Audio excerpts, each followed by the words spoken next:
You can be surrounded by people who care about you and still feel like nobody really knows you. We live in the most connected age in human history. We have more ways to reach people than ever before. Social media promises community. Dating apps promise connection. Therapy promises understanding. Self-help books promise solutions. We're told that loneliness is a problem of circumstances. Get more friends. Join more groups. Put yourself out there. Be vulnerable. Share your story. But what happens when you do all that and the ache remains? What happens when you're laughing with people you genuinely like and still feel fundamentally alone? What happens when you've shared your deepest thoughts and still feel unseen? The modern world treats this as a bug to be fixed rather than pointing to something deeper about what it means to be human. We've medicalized a mystery. The Psalms name this experience with startling clarity. Psalm 142:4 says, "I look to my right and see that no one takes notice of me. There is no refuge for me, no one who cares for my life." And in Psalm 25:16, David writes, "Turn to me and be gracious to me, for I am lonely and afflicted." Even the man after God's own heart knew this loneliness. This isn't a modern problem, it's a human problem. It's written into the fabric of what we are. Augustine of Hippo understood this loneliness better than almost anyone in Christian history. Born in North Africa in 354, he lived through what looked like the collapse of civilization. The Roman Empire was crumbling. Everything that promised stability was falling apart. By his 30s, Augustine had everything the world promised would satisfy. He was the most celebrated rhetorician in the Roman Empire, teaching in Milan, the imperial capital. He had powerful friends, intellectual stimulation, a successful career. He had a mistress he genuinely loved and a son with her. He belonged to sophisticated intellectual circles where the brightest minds of the age debated philosophy and literature. He was never alone. He was always surrounded by brilliant people having stimulating conversations.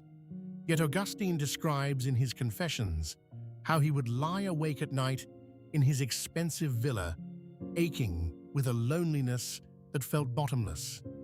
He writes about attending dinner parties where he was the center of attention, speaking eloquently, making people laugh, and feeling like he was performing a role that had nothing to do with who he actually was inside.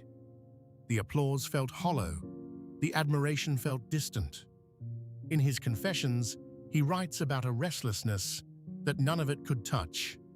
"You have made us for yourself, O Lord, and our hearts are restless until they rest in you." This wasn't just a theological statement. It was his lived experience of trying everything the world offered and finding it wanting. Augustine discovered that human beings have what he called a God-shaped hole. We were created for infinite love, infinite understanding, infinite acceptance. Every human relationship, no matter how beautiful, is finite. It cannot bear the weight of our deepest need to be known completely. He writes, "No one knows what is in man except the spirit of man which is in him." Even our closest friends see only what we show them. They love the version of us we present. But there are depths in every human soul that remain hidden, sometimes even from ourselves. Great is the power of memory, a fearful thing, oh my God, a deep and boundless manifoldness, and this thing is the mind, and this am I myself, Augustine writes.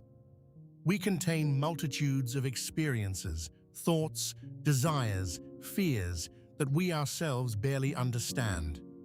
How much more mysterious are we to others? But Augustine found something revolutionary. In prayer, in solitude with God, he discovered what it meant to be truly known. "You know me better than than I know myself, he writes. God sees not just our performance, but our intentions, not just our successes, but our struggles, not just who we are, but who we're becoming. This wasn't escapism for Augustine, it was foundation. Being known by God didn't make him withdraw from human relationships. It freed him to love others without demanding they fill a space they were never meant to fill. I want to be careful here about what I'm saying and what I'm not saying. I'm not saying human relationships don't matter. They absolutely do. The oldest Christian wisdom teaches that we're made for community, for friendship, for love. Augustine himself had deep friendships that sustained him throughout his life. His friendship with Alypius lasted decades. His relationship with his mother Monica was profound. What I am saying is that when we expect human relationships to fill the God-shaped space in our hearts, we set them up to fail. We burden our friends with expectations they can't meet. We demand they know us in ways only God can know us. We ask them to validate our existence in ways that turn friendship into performance rather than gift.